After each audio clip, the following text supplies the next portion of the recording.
ሰላም ኩራት ተኸተልቲ ሎሚ ዘ ስፓይደር ዊክ ክሮኒክለስ ዝተባሃለት ኣዝያ መሳጢት ፊልሚ ሒዘልኩም መፅእ ኣለኹ። ጀረድን ኣሕዋቱን ነዛ መጽሓፍ ብጌጋ ምስ ከፈትዋ ብሃንደበት ኣብ መንጎ ደቂ ሰባትን ዘስካሕክሑ ገበሊናትን ኣብ ዝግበር ዘሰንብድ ናይ ህይወት ቃልሲ ይኣቱ። እዞም ቆልዑ ካብዚ ሓደጋ ንምድሓን ዘገርም ጅግንነት ከርእዩ ክንዕዘብ ኢና።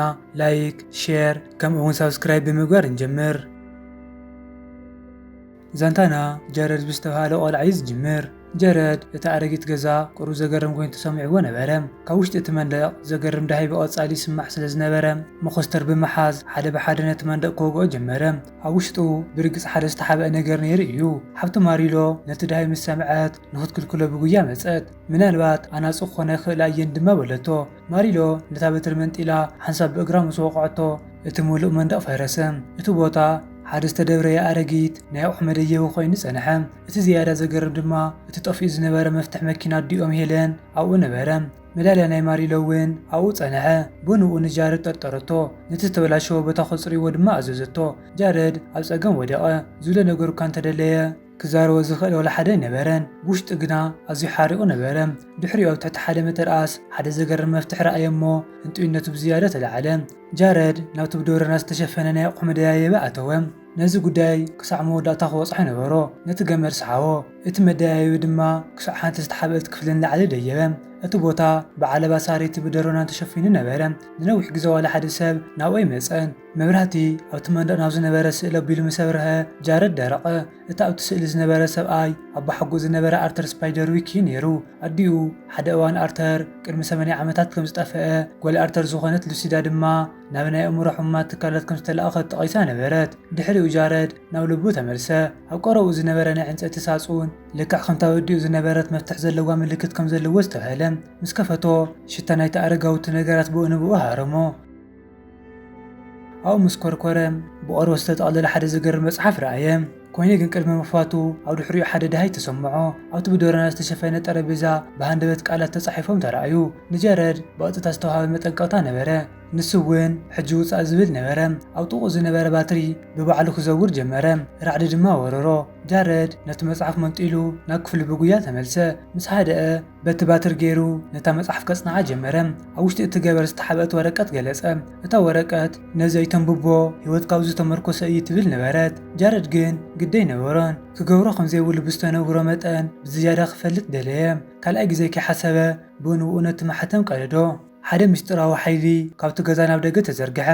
ጃረድ እንታይ ከም ዝፈተሐ ዋላ ሓንቲ ሓሳብ ኣይነበሮን። ድሕሪ ቁሩብ ሓደ ነገር ካብ ጸልማት ዓይኑ ከይነቐለ ይጥምቶ ከም ዘሎ ተሰምዖ። እዚ ከዓ ንባዕሉ ሰንበዶ። ነዚ ስምዒት ንምእላይ ናብታ እግሪ ዓራቱ ዝነበረ ሳጹን ኣትዩ ከነብብ ጀመረ። እታ መጽሓፍ ናይ ኣርተር መምርሒ ነበረት። ኣብ ሓደ ናይ ጫካ ጉዕዞ ኣርተር ብጌጋ ናብ ክፍሊ መሬት መናፍስቲ ኣተወ። እዞም መናፍስቲ ንደቂ ሰባት ብፍጹም ኣይረኣዩን እዮም። ኮይኑ ግን ምስ ግዜ ኣርተር ብሕያውነት ገለ ካብ እምነቶም ረኸበ። ስለዚ ነዞም ምስጢራውያን ፍጥረታት ከጽንዖም ጀመረ። ኣመላቶም፣ ክእለቶም ዋላ እውን ድኽመቶም መዝገበ። ኮይኑ ግን ኩሎም ጠንቆልቲ ፍጥረታት ጽቡቓት ኣይኮኑን። ምልጉራት ዝበሃል እኩዩድ ንናይ ኣርተር መጽናዕትን ምምንዛር ኣዒንቶ ውድቐሉ። ኣርተር ነቲ ናይ ህይወቱ ዕዮ ንምክልኻል ነቲ ገዛ ብሓደ ሓያል ናይ ቅንጥሻራ ክቢ ሓፀሮ። እዚ ከዓ እኩያት ናብ ውሽጢ ከይኣቱ ዝኽልክል መከላኸሊ ነበረ። ጃረድ ብስንባደ ዝሓለ እቲ ቀድሚ ክንዲዚ ዓመታት ምጥፋእ ኣርተር ምስዞም ፍጥረታት ሙሉእ ብምሉእ ዝተኣሳሰረ እዩ ነይሩ። ብሃንደበት ጭድርታ ማሎሪ ነቲ ለይቲ ሰንጥቆ። ጃረድን እቲ ማንታ ሓዊ ሳይሞንን ብጉያ ካብ ዓረቶም ተንስኡ። ናብ ክፍላት ተጓዮም ኣተወሞ ደረቑ። ፀጉሪ ማሎሪ ብገለ መንገዲ ምስቲ መትከል ናይቲ ዓራት ተኣሲሩ ነበረ። ንሳ ጃረድ እንደገና ከም ዝገበሮ ኣመነት። ሳይሞን ምስክረሉ እሞ ጃረድ ድማ ካብቲ መውፃዕቲ ብፀበባ ይድሕን። ይኹን እምበር እዚ ብዝያዳ ከም ዝርግጽ ግበሮ። ኣብዚ ገዛ ዘሎ ዝኾነ ይኹን ነገር ኣዝዩ ሓቂ እዩ ነይሩ። ንጽባሕይቱ ጃረድ ንማሎሪን ሳይሞንን ኣቐመጦም። በታ መጽሓፍ ኣቢሉ ኩሉ ነገር ኣረድኦም። ትማሊ ለይቲ እቲ ዝነበረ ቲምባቲክ እዩ ነይሩ። ንሱ ሓደ ብራውኑ እዩ ነይሩ። ማሎሪ ሰፈሩ ስለ ዘፈረሰትሉን ማዕሩ ስለ ዝወሰደትሉን ሕነክፈዲ ዝፍትን ነይሩ።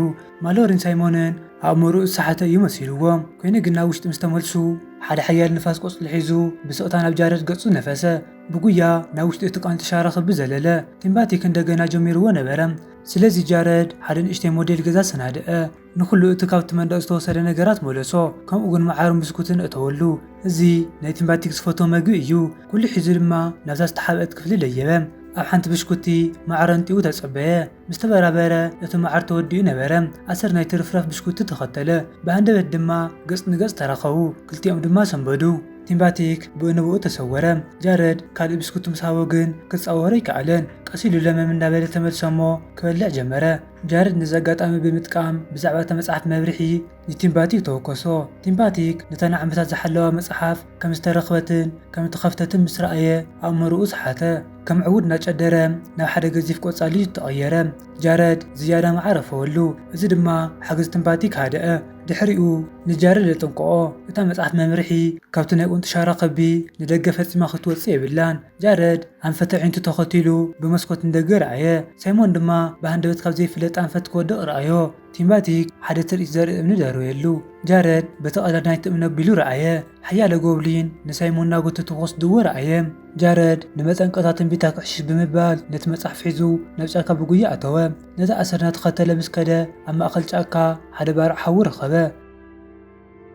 እቶም ጎብሊን ልክዕ ከም ሓደ ሃይማኖታዊ ጽምብል ዝገበሩ ዘለዉ መሲሎም ኣብ ዙርያ ተሓዊሱ ይስዕስዑ ነበሩ ሳይሞን ብጨናፍር ኣብ ዝተኸበት ጋብያ ተቐርቂሩ ነበረ ጃረድ ስጉምቲ ክወስድ ክብል ከሎ ሓደ ነገር ደው ኣበሎ ሓንቲ ንእሽተይ ዑፍ ኣብ ጥቕኡ ናብ ዘሎ መፈንጠራ ኣተወት እሞ ብሓደ ብዓይኒ ዘይርአ ነገር ብምሉእ ተዋዓጠት ጃረድ ነቲ ትርኢት እምኒ ዘርኢ ገይሩ እንትርኢ ኣብታ ጋብያ ሓደ ስሑብ ጎብሊን ተቐርቂሩ ነበረ ስሙ ድማ ሆጉስ ኩዊል ይበሃል ሆጉስ ኩዊል ኣብ ልዕሊ ምጉራት ሓያል ቅርሕንቲ ነበሮ ንዕኡ ንምስዓር ምስ ጃረድ ክሓብር ደለየ ሆጉስ ኩዊል ሓደ ዓብዪን ትፍታፍ ትኽዊል ኣብ ገጽ ጃረድ ተፋኣሉ ጃረድ ኣዝዩ ብምፍንፋን ነቲ ትፍታፍ ደረዞ ኮይኑ ግን ብሃንደበት ብዘይቲ ትርኢት ዘርኢ እምኒ ጠንቆልቲ ፍጥረታት ክርኢ ዝኽእል ኮነ ብኻሊእ ሸነኽ ሳይሞን ኣብ ውሽጢ እታ ጋብያ ኮይኑ ብፍርሒ ይርበሽ ነበረ እንታይ ይፍጸም ከም ዘሎ ፈጽሞ ይተረድኦን ዝርዮ ዝነበረ እንኮ ነገር ኣብ ልዕሊ ተሓዊ ብዘገርም ኩነታት ዝዘውር ዝነበረ ስጋ ጥራይ እዩ ጃረድ ነቲ ገመድ ንምብታኽ ካራ ውፅአ ኮይኑ ግን ሆጉስ ኩዊል ንድሕሪት ሰሓቦ ልክዕ ሽዑ ጋብያ ሳይሞን ቀሲላ ናብ መሬት ወደቐት ኣብ ጥቖም ዝነበረ ዝነቐጸ ቆጽሊ ክዘውር ጀመረ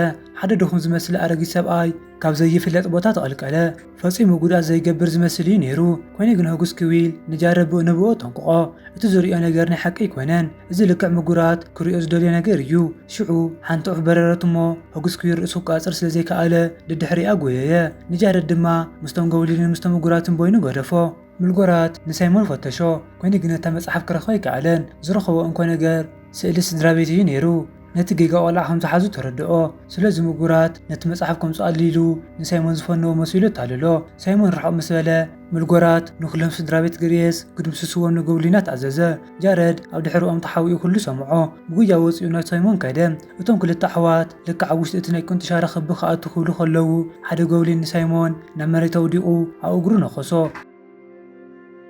ጃረድ ገሊጹ ኢሉ ንሳይሞን ሓራ ኣውፅኦ ትንፋስ ቅድሚ ምምላሶም ማሎሪ ካብቲ ክቢ ወፂኣ ብህድኣት ናብኣቶም ገጻ ክትመጽእ ረኣይዋ ክትሃድም ድማ ነገርዋ ማሎሪ ምግናን የብዝሑ ከም ዘለዉ ክትነግሮም ክትብል ሓደ ብዓይኒ ዘይርአ ነገር ኢዳ ሓዛ እሞ ክፈትሓ ኣበየ ኣብ ቆርበታ ናይ ጽፍሪ ምልክት ክረኣያ ጀመረ ማሎሪ እንታይ ይፍጸም ከም ዘሎ ቀልጢፋ ተረድአት ነታ ኣየር ብሓይሊ ክትወቕዕ ጀመረት እሞ ብሓቅን ሓደ ነገር ሃረመቶ ጃረድ ብእንብኡ ግብረ መርሲ ሃበ ነቲ ትርኢት ዘርኢ እምኒ ናብ ማሎሪ ደብርየላ ብኡ ኣቢላ ምስ ረኣየት ደረቐት ብዓሰርተታት ዝቑጸሩ ጎብሊናት ከቢቦምዋ ነበሩ ከም ዕድል ኮይኑ ማሎሪ ሻምፒዮን ናይ ሰይፊ እያ ነይራ ወላ ሓደ ካብዞም ኣናእሽተ ኣራዊት ክቐርባ ኣይከኣለን ጃረድ ጎቲቱ ናብ ውሽጢ እቲ ክቢ እተዋ ነቲ ዝቆሰለ ሳይሞን ሒዞም ድማ ናብ ውሽጢ እቲ ገዛ ኣተዉ ቁስሊ ምስ ኣሰርሉ ናብ ልዕሊ እቲ ገዛ ይድይቡ እቲ ዝረኣይዎ ነገር ኣዝዩ ዘስንብድ ነበረ ጎብሊናት ኣብ ኩሉ ቦታ ነበሩ ልክዕ ከም ውሕጅ ኣብ ዙርያ እቲ ናይ ስፓይደር ዊክ መንበሪ ፈሲሶም ነበሩ ማሎሪ ነታ መጽሓፍ መምርሒ ከም ዝደለይዋ ምስ ሰምዐት ክህብዎም ሓሳብ ኣቕረበት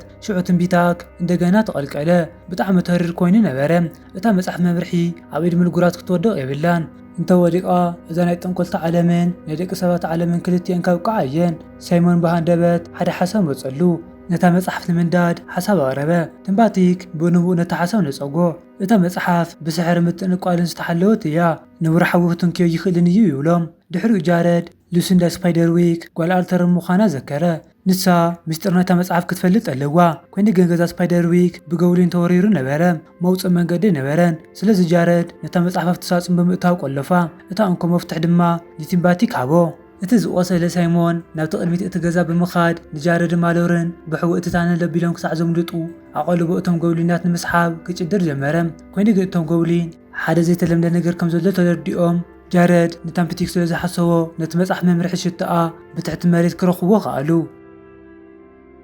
ጃረድ ነታ መጽሓፍ ብስርቂ ሒዝዋ ስለ ዝወፀ ሕጂ ንሱ ማሎሪን ሙሉእ ኣብ ሓደጋ ተቓሊዖም ነበሩ። ሬድ ካብ ዝተባሃለ መራሒ ጎብሊናት ሓደ ሞልትሮል ድድሕሪኦም ሰደደ። እቲ ሞልትሮል ብኡንብኡ ሰዓቦም ኣዝዩ ቅልጡፍ እዩ ነይሩ። ጃረድ ማሎሪን ንነዊሕ ምስ ጎዩ እቲ ትሮል ተቓረቦም። ካብ ላዕሊ ናይቲ ተነል ሓመድ ይፈስስ ነበረ። ኣብ ዝኾነ ሰዓት ክፈርስ ይኽእል ነበረ። ቅድሚ ምፍራሱ ካብቲ ተነል ብምውፃእ ኣምለጡ። ኮይኑ ግን እቲ ሞልትሮል ብድሕሪኦም ተፈንጢሩ ወፀ። ክዓጽዎ ቅድሚ ምኽኣሎም ነቲ መኽደን ናብ ሰማይ ኣንፈሮ። ኮይኑ ግን ብሃንደበት ሓንቲ ተሓልፍ ዝነበረት ገዛፍ መኪና ተኺላ ነቲ ሞልትሮል ሃረመቶ። ጃረድ ማሎሪን ብድሓን ኣምለጡ። ብጉያ ናብቲ ናይ ኣእምሮ ሕሙማን ትካል ኣምርሖ እሞ ንሉሲንዳ ስፓይደሩ ክረኽብዋ። ንሳ ቅድሚ ሕጂ ፈፂሞም ዘይፈልጥዋ ሓተቦኦም እያ ነይራ። ናብታ ኣረጊት መንበሪ ከም ዝተጓዓዙን ነታ መጽሓፍ መምርሒ ከም ዘውፅዋ ምስ ሰምዐት ገጻ ተለወጠ። ናብ ውሽጢ ስሒባ ብቕልጡፍ ማዕጾ ዓፀወት። ጃረድ ኣብ ስፓይደሩ ዘጋጠመ ኩሉ ነገር ነገራ እሞ ክትሕግዞም ለመና። ድምፂ ሉሲንዳ ክንቅጥቀጥ ጀመረ። እዛ መጽሓፍ ቅድሚ 80 ዓመታት ኣብ ስድራ ቤታ እንታይ ከም ዘስዕበት ነገረቶም። ንእሽተይ ንሃለወት ሉሲንዳ ኣብ ጥቓቲ ናይ ቅንጢ ሻራ ክቢ ትፃወት ነበረት። ኣርተር ንኽትርሕቕ ናጨደረ ነገራ። ኮይኑ ግን ጽቡቕ ጌራ ይሰምዖተን እሞ እቶም ጎብሊናት ሓዝዋ። ኣርተር ንዓኣቶም ንምምካት ካብቲ ክቢ ንደገ ወፀ። ሽዑቶም ስልፊክስ ዝበሃሉ ፍጥረታት ተወሪሮም ብምምጻእ ንምስጢር ናይታ ናይ ጥንቆልቲ ዓለም ንምሕላው ከበብዎ። ንኣርተር ወሲዶም ድማ ኣሰርዎ። ንእሽተይ ሉሲንዳ ዘጋጠመ ነገር ንሰባት ክትነግር ፈተነት። ኮይኑ ግን ዋላ ሓደ ኣመናን። ኣባኣ ክምለስ ነፍሲ ወከፍ መዓልቲ ዘጸበየት። ኮይኑ ግን ፈጺሞ ይተመልሰን። ሉሲንዳ ነዚ ዛንታ ክትነግር ከላ ዒንታ ብንብዓት መልኣ። ድሕሪኡ ሓደ ምስጢር ኣካፈለቶም። ሓደ እዋን ቲፓቲክ ኣርተር ገና ብሂወት ከም ዘሎ ነጊርዋ ነበረ። ሉሲንዳ ንጃረድ ንማሎሪን እንታይ ገብሩ ከም ዘለዎም ነገረቶም። ንኣርተር ምድላይ ነቲ መጽሓፍ ንዑ ምሃብ ባዕሉ ከም ዘጥፍኦ ምግባርን እዩ። ልክዕ ሽዑ ሓደ ጎብሊን ነታ መጽሓፍ ንምምንዛር ሰንጢዋ ኣተወ። ሉሲንዳ ብኡንብኡ ገብረ መልሳ ሃበት። ሓደ ዕታረጮ ሒዛ ናብኡ ደውረየቶ። እቲ ጎብሊን ብቐንዛ ጨድሐ። ኮይኑ ግን ቅድሚ ምህዳሙ ቁሩ ገጻት ናይታ መጽሓፍ ቆሊዱ ወሰደ። ድሕሪኡ ኣለይቲ ሕሙማን ብጉያ መፁ። ብድሕሪኦም ድማ ኣዲኦም ሄለን ጃረድን ማሎሪን መሊኦም ናብ ከተማ ከም ዝኸዱ ክትፈልጥ ከላ ኣብ ስራሕ እያ ነይራ። ኣብቲ ናይ ምምላስ ጉዕዞ ጃረድ ኩሉ ነገር ከረዳኣ ፈተነ። ሄለን ግን ዋላ ሓንቲ ቃል ኣይኣመነትን። እቶም ቆልዑ ድሕሪ ኒውዮርክ ኣብቲ ርሑቕ ቦታ ምንባር ዝጸልእዎ ጥራይ ይመሲልዋ። ምስማዕ መብኣያ ንጃረድ ካብዓኦም ንላዕሊ ሕረቆ። ኣቦኦም ሪቻርድ ዝገደፎም ብሰንኪ ናታ ባህሪ ምዃኑ ብሃንደበት ተዛረበ። እዘን ቃላት ንሄለን ልክዕ ከም ፀፍሒ ተሃረምኣ። ማሎሪ ኣዲ ኣቤና ክትክሰስ ክትርኢ ስለ ዘይከኣለት ንጃረድ ብዛዕባ ትፍትሕ ዘሎ ሓቂ ነገረቶ። ሪቻርድ ይጠልም ነይሩ እዩ። ንሱ ድሮ ሓዳስ ስድራ ቤትን ሓደሽቲ ቆልዑን ኣለውዎ። ሄለን ንጃረድ ዘይነገረቶ ነቲ ብዛዕባ ኣቦኡ ዝነበረ ጽቡቕ ስእሊ ከተበላሹ ስለ ዘይደለየት እያ። ጃረድ ናብ ቴሌፎኑ ረኣየ። ብዙሕ ዝመፀ ግን ዘይተመለሰ ጻውዒት ነበረ። ኣብ መወዳእታ ከዓ ተረድኦ። ኣቦኡ ብሓቂ ራሕርሕዎም ነይሩ። ኣብዚ ግዜ እዚ እቶም ጎብሊናት ነቲ ዝተቐዳ ገጻት ናብ ምልጎራ ተምፅእወን። ከይቆፅዖም ኣዝዮም ፈሪሖም ነበሩ። ኮይኑ ግን ሓንቲ ካብተን ገጻት ነቲ ናይ ቅንጢ ሻራ ክቢ ንምስፋር ዘድሊ ትክክለኛ መምርሒ ሒዛ ነበረት። ኦጉስ ክዊል ካብ ሓደ ኦም ኮይኑ ይዕዘብ ነበረ እሞ ኩነታት ኣዝዩ ናብ ዝገደደ ከመርሕ ምዃኑ ተረድኦ። ነታ ስድራ ንምርካብ ድማ ተጓየ። ኮይኑ ግን ቅድሚ ሓንቲ ቃል ምዝራቡ ሓንቲ ዑፍ ዓይኑ ሰሓወቶ።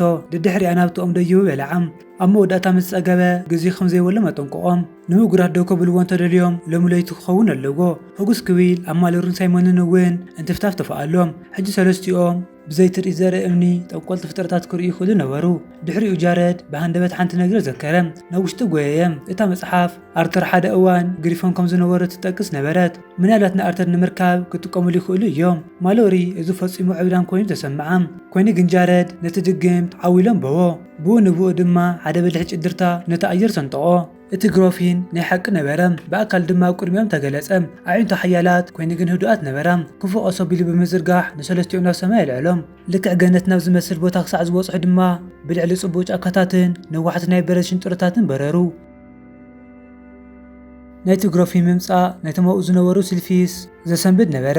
ንሳቶም ፋሕ ምስ በሉ ሓደ ሰብኣይ ቀስ ኢሉ ንቕድሚት ወፀ። እዚ እቲ ኣቦ ሓጎኦም ዝኾነ ኣርተር ስፓይደርዊክ እዩ። ንኣርተን እዘን 80 ዓመታት ልክዕ ካብ ሓንቲ መዓልትን ታሕቲ እየን ተሰሚዐንኦ። እቲ ዘርኢ ዳንደልዮን ኣብ ኣየር ክንሳፈፍ ምስ ረኣየ እቶም ስልፊስ ብግዜ ይፃወቱ ከም ዝነበሩ ተረድኦም። ደርፎም ንኩሉ ነገር ይዛብዕ ነበረ። ማሎሪን ሳይሞንን ድሮ ኣብ ትሕቲ ድጉምቶም ወዲቖም ነበሩ። ኣልተር ንጃረድ ኣእዛኑ ክዓጽቡ ዓውታ ጨደረሉ እሞ ሓዊሮም ናብ ውሽጢ ጫካ ተመለሱ። ኣርተር ነታ መጽሓፍ መምርሒ ኣብ ኢድ ጃረድ ረኣያ። ዓይንቱ ብሓጎስ በረሃ። ኮይኑ ግን ጃረድ ተጥፋኣ ምስ ሓተቶ ኣርተር ስቕ በለ። እዛ መጽሓፍ ናይ ምልኢ ህይወቱ ዕዮ እያ ነይራ። ጃረድ ግን ክጻወር ኣይከኣለን። ንኣርተር ሕጂ ወዲ 125 ዓመት ምዃኑን ህይወቱ ገና ኣብዛ መጽሓፍ ክጥምጠም ከም ዘይብሉን لعل كل دما قالوا له سندا بسنك زي مصحف ن8 عامات بزي بوخم زعبه تذكرهم ارتر ازي سنبدم ازناتو شوهات نتم زفقرهم سبات كندي واغاهم زخفلهم فصيمو يحسبن نيرو نتا مصحف كسبيل غفتام كوينه جن تنقصات تقيرن صنحام تيمباتيك قال حلي نبرم እታን ሓቂ መጽሓፍ ካብቲ ናይ ቅንጥሻራ ኽቢ ፈጺመ ወጽእትን ነይራ ጃረድ ምስኦም ክምለስና አርተር ለመኖ ኮይኑ ግን አርተር ሕጂ ካብ 100 ዓመት ንላዕሊ ዕድመ ኣለዎ ናብ ዓለም ደቂ ሰባት ኣብ ዝምለሰላ ደቂቓ ኩለነተን ዝሓለፈ ዓመታት ብሓንሳብ ክወድቆ እየን ብኡንብኡ ንሓምኾች ትኽልወጥ እዩ ጃረድ ካልእ ኣማራጺ ነበረን ነቲ ግራፊን ጸዊዑ ነቶም ስልፊስ ሰንጢቖም ብጉያ ናብ ስፓይደርዊክ ተመልሱ ምስ ጸልመተ ድማ ጎብሊናት ካብ ኩሉ ሸነኽ ፈሰሱ ሙሉእ ወርሒ እትወጸሉ ትኽክለኛ ግዜናት ተጸበዩ ኣብ ዙርያ እቲ ናይ ቅንጥሻራ ኽቢ ሓደ ዓይነት ፈሳሲ ዘረቡ ሽዑ እቶም ኣሕዋት ኩነታት ብዝባእሰ ዘበላሹ ሓደ ነገር ረኣዩ መኪና ሄለን ቀሲላ ናብቲ ገዛ ትመጽእ ነበረት ሓንቲ ቃል ቅድሚ ምዝራባ ብጉያ ወፂኦም መንገዲ ዓፀውዋ ማሎሪ ናብ ናይ መዘወሩ ወንበር ዘሊላ ብምእታው ነቶም ጎብሊናት እናረገጸት ብቐጥታ ናብ ውሽጢ እቲ ኽቢ ኣተወት ሳይመን ነተን ኣብቲ መጽሓፍ ዝነበራ ብኮሚደረ ድርኽ ዝተሰርሓ ቦምቡታት ክዳሉ ጎየየም ማሎሪ ድማ ኣብቲ ገዛ ዝነበረ ዘበለ ኩሉ ጨው ኣከበት ሄለን እንታይ ይፈጽም ከም ዘሎ ፈጺሞ ይተረድአን ጃረድ ዘረዳእሉ ግዜ ስለ ዘይነበሮ ነቲ ትርኢት ዘርኢ እምነ ሃባም በቲ እምነ ቢላ ምስ ረኣየት ብዓሰርተታት ዝቑጸሩ ጎብሊናት ነቲ ገዛ ኸይቦሞ ምስ ረኣየት ሄለን ኣብ መወዳእታ ኣመነቶም ንኹሉ ማዕጾታት መስኮታትን ብጨው ዓጺዮም ድሓር ብሓንሳብ ተጠቓሊሎም ተጸበዩ ሙሉእ ወርሒ ምስ በረቐት እቲ ናይ ቅንጥሻራ ኽቢ ምስ ኣጠፍአን እቶም ጎብሊናት ብሓጎስ እናጨደሩ ናብቲ ገዛ ምርሑ ኮይኑ ግን ኩሉ መእተው ተዓጽዩ ስለ ዝነበረ ብትሕቲ መሬት ክኣትዉ መረጹ ጣውላታት ባይታ ሓደ ብሓደ ናብ ላዕሊ ክግንጸል ጀመረ ኩሎም ብዛዕባ እቲ ትሕተ ባይታ ከም ዝረስዕዎ ብሓንሳዕ ተረድኦም እቶም ጎብሊናት ኣዝዮም ብዙሓት ነበሩ እቲ ናይ ኮሚደረ ቦምቡታት ድማ ይተርሐን ሳይሞን ብጉያ ናብ ክሽነ ኣተዎሞ ንኩሉ ሰብ ንኽሕባእ ነገሮም እቶም ጎብሊናት ናብ ማዕጾ ክሽነ ሰንጢቖም ኣተዉ ኣብኡ ዋላ ሓደ ሰብ ኣይነበረን ሽዑ ሳይሞን ኣብ ውሽጢ ካቢኔት ተሓዊኡ ነቲ ኣብ ባይታ ዝፈሰሰ ዘይቲ ኣባረዖ እታ ሃልሃልታ ናብ ብኮሚደረ ድለቶ መሊኡ ዝነበረ ኦቨን ተወርወረ ትኪ ምስ ተቐንጠጠ ብርቱዕ ፍንጃራ ኣጋጠመ ንሱ ወከፍ ጎብሊን ናብ ቀጻሊ ጭቃ ተቐየረ ኩሎም ካብቲ ካቢኔት ብምውፃእ ነቲ ከም ዞባ ኩናት ዝፈረሰ ክሽነ ሪኦም ዝተንፈሱ ድሕሪኡ እቲ ናይ ቅድሚት ማዕጾ ተኸፍተሞ ሓደ ዝፈልጥዎ ሰብ ኣተወ ንሱ ድማ ኣቦኦም ሪቻርድ ነይሩ እንታይ ከም ዘጋጠመ ሓተተ ብድንጋጸ ናብ ዙርኡ ጠመተ ኮይኑ ግን ጃረድ ብኡንብኡ ሓደ ነገር ዝተብሃለ عين ريتشارد ناتاو إيجارة زنبرت مصحافي تمتا نبرام جارد حنت بلي حتو حتتم أمو داتا غزي خنزارب كلنا زتزارب كاي حدا قداسو نگر نيرو إيو نسو دما انتا إيو لوم እታው ቅድሚት ጠጠውኢሉ ዝነበረ ሰብኣይ መልሰይ ነበሮን ጃረድ ኣብ ዓይንቱ ዝስዕር ኣየ እዚ ኣቦ ከም ዘይኮነ ኣሚኑ በቲ ዝነበሮ ኻራ ወግኦም ቆጻልም ድማ ኣብቲ ኻራ ተረኣየ እቲ ገጽ ናይቲ ሰብኣይ ተጠዋዊሕ ሓቐቐሞ በዚ ድማ ምጉራት ምዃኑ ፈለጡ ጃረድ ነታ መጽሓፍ መንጢሉ ናብታ ኣብ ልዕሊ ገዛ ዝነበረት ዝተሓበአት ክፍል ብጉያ ደየበ ምጉራት ናብ ሓደ ገዚፍ ተመን ተቐይሩ ደድሕሪኡ ሰዓቦ ንጃረድ ጠምጢሙ ሓዘሞ ልክዕ ሽዑ ትንቢታክ ካብ ዘይፍለጥ ቦታ ተፈንጢሩ ብምውፃእ ኣብ ልዕሊ ምጉራት ተወርወረ ጃረድ ካብቲ ማእሰርቲ ብምምላጥ ብመስኮት እንደገ ዘለለ ጃረድ ናብቲ ናሕስ እናደየበ ኸደም ምልጉራት ግን ንትንቢታክ ደርቢዎ ነቲ መንደቕ ሰንጢቕዎ ወፀ ንጃረድ ብኡድብኡ እናቐረቦ ናብ ጫፍ ናይቲ ናሕስ ደፍኦ ጃረድ ንህይወትን ምድሓን ኣብ ሓደ ሓረግ ተንጠልጠለ ሽዑ ንህጉስ ክዊል ኣብ ሓደ ኮፍ ኢሉ ረኣዮሞ ሓደ ሓሳብ መፀሉ ነታ መጽሓፍ መምርሒ ናብ ኣየር ደርበያ ምልጉራት ብኡንብኡ ናብ ዓባይ ጸላም ዒፍ ተቐይሩ ነታ መጽሓፍ መንዚዑ በረረ ኮይኑ ግን ብጥቓጣኦም ክሓልፍ ነይርዎ ህጉስ ክዊል ተወሪሩ ነታ ኾኽ ሓዛሞ ንምልጉራት ብምሉእ ሓጦም ልክዕ በዚ ከምዚ ድማ ኩሉ ነገር ኣብቅዐ ንጽባሕይቱ ንጎ ስድራ ግሪስ ንልስንዳ ናብታ ናይ ቀደም ገዛ ምጽዋ ነታ ኣረጊት ክፍልታት ዞረቶ ንኣረጊት ዓርካ ትንቢታክ ድማ ረኣየቶ ድሕሪ ብዙሕ ዓመታት ኩሉ ተዘክረታት ብሓንሳዕ ተመለሰላ ሽዑ ኣብ ደገ ንፋስ ክነፍስ ጀመረ ቆጽሊ ኣብ ኣየር ተዘርወ ኩሉ ሰብ እንታይ እዩ ልግልጽ ምስ በለ እቶም ስልፊስ ንኣርተር ስፓይደርዊክ በዳእት ሒዞምዎ ካብ ሰማይ ወረዱ ኣልተር በዳእቲ ብጣዓሳን ተመሊኡ ናብ ሉሲዳ ኸደ ንሳ ግን ኣብ ቅድሚኡ ገጻ ተጨማዲዳ ፀጉራ ጻዕዳ ኮይኑ ኣሪጋ ጠጠው ኢላ ነበረት እቶም ስልፊክስ ምርጉራት ከም ዝጠፍአ ድሮ ፈሊጦም ነበሩ እቲ ኣብ ልዕሊ ዓለም ደቂ ሰባት ዝነበረ ሓደጋ ውቅዒ እዩ ስለዚ ሓደ ፍሉይ ዕድል ሃቡ ንኣርተር ንስድራቤቱ ንመወዳእታ ግዜ ክርኢ ጥራይ ናብዛ ዓለም ክምለስ ፈቐድሉ ሕጂ ኣብዚ ጠጠው ኢሉ ከሎ ኣርተርን ኣብ መወዳእታ እንታይ ከም ዝኾነ ተረድኦም ጠንቆልቲ ፍጥረታት ምጽናዕ ክሳዕ ክንዲ ስለ ዝተጸምደ ነታ እንኮጓሉ ክትዓቢ ከላ ናይ ምርኣይ ዕድል ኣምለጠቶ እዚ ፈጺሙ ክሓዊ ዘይኽእል በሰላ እዩ ነይሩ ንሉሲዳ ኣብዚ ክጸንሕ ከም ዘይኽእል ነገራ ኣብ ዓለም ደቂ ሰባት እንተጸኒሑ እተን 80 ዓመታት ዝሕለፈን ዕድመ ብሓንሳብ ክምለስኦ ምዃነንን ኣብ ሓንቲ ደቂቓ ድማ ናብ ሓመድ ከም ዝቕየርን ገለጸላ። ሉሲንዳ ግን እንደገና ክትልሙኖ ኣይደለየትን። ምስኡ ክትከይድ ሓተትቶ እሞ እቶም ስልፊክስ ተስማዕምዑ። ልክዕ ሽዑ ሉሲንዳ ናብቲ ሓደ እዋን ዝነበረታ ንእሽተይ ጓል ተቐየረት። ኣብ መወዳእታ ምስ ኣቦኣ ሓቢራ ናብታ ምስጢራዊት ዓለም ንኽትከይድ በቕዐት። ዘንታ ስፓይደርዊክ ድማ በዚ መሳጥን ስምዒታውን ትርኢት ተዛዘመ። በርከት ኩራት ተኸተልቲ ንሎማዓንቲ ዝነበረት ፊልምና ነዚኣ ትመስል። ከምዚኦም ዝኣመሰሉ ፊልምታት በብግዚኡ ክወጽሐኩም ተዳደሊኩም ንፊልመይ ላይክ ንቻነለይ ሰብስክራይብ ብምግባር ኣበረታትዑኒ። ክሳብ ብኻልእ ቪድዮ ንራኸብ። ሰላም ጽንሑለይ።